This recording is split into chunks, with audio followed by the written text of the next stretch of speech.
wiggling and cause the stent to move. And then when it hits the bladder wall, it causes pain. When it hits the kidney side, it causes pain. So there's been a bunch of different types of developments. I think maybe 15 years ago, Boston Scientific, they tried to come up with like a drug stent, like put a pain around the stent, and then I think the FDA put a kibosh on that. And like several million, 20 million later, they were not happy. And then I think after that, other companies have developed like little tapers. So like, you can't just put like, it's hard to put a straight, stents aren't straight. Like they have coils on them.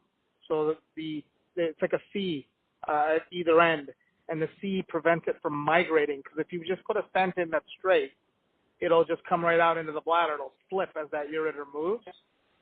Right. So they put these coils in on them. So some people developed stents that had like a tapered coil and they marketed it. They got it through, but I mean, none of it actually works. So, the best cure for stent pain is stent in. So we actually just put a bunch of an abstract in our national meeting that has about the last 7.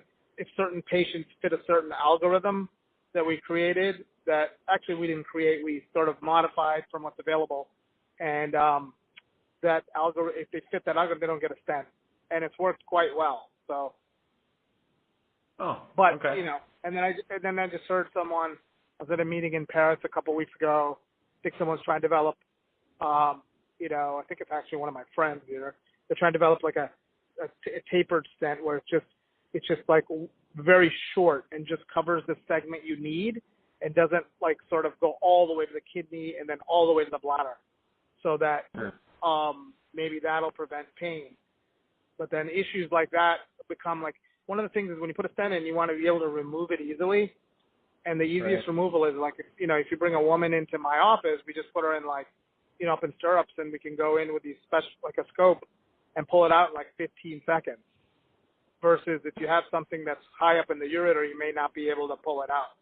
So I think some people are working on like leaving strings on them, which are very small and potentially would cause less pain, like sort of hanging into the bladder so that you could grab the string and pull it out. There's other people who have worked on dissolvable stents so that you put it in and then it dissolves over a certain time. The problem with the dissolvable stents were they never dissolved, so then it became a nightmare.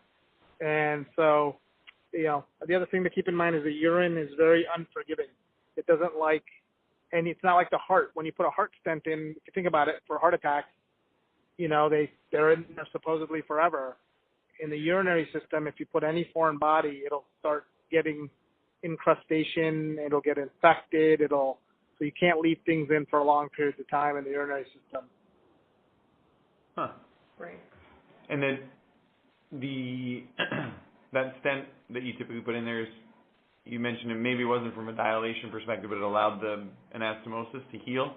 Is that is inflammation present in the beginning where it closes off sort of, but then it opens up over time? Like if you didn't have the stent there, is it something Correct. that to prevent Exactly. inflammation? Exactly. Yeah, that's perfectly the way to look at it. So often like when in this new little protocol that we do where we're trying to avoid stents and basic, like simple procedures that we were able to go in, get the stone pretty easily, didn't do a lot of manipulation to get in, didn't have to dilate it up. Then in those patients, we give them a shot of like anti-inflammatory before they wake up to help it. And so we give them a shot of Toradol, which works wonderfully to prevent like immediate discomfort and pain, and then they do great. So yeah, there's definitely inflammation. Like if I open a bladder or ureter up and I just touch it, you'll start seeing it swell. It's not like our skin on the outside, which is, exposed to environment all the time. So it's like gotten tough, evolutionarily. The inside, like I said, does not like to be touched. And that shot you mentioned, is that delivered like very local to where you were touching, or is it just a yeah, exactly. It's going to be where you're operating, mainly. Okay. All right. I kind of want to move a little bit backwards, right, just to kind of summarize what we've been talking about. For for kidney transplants, how many strictures do you see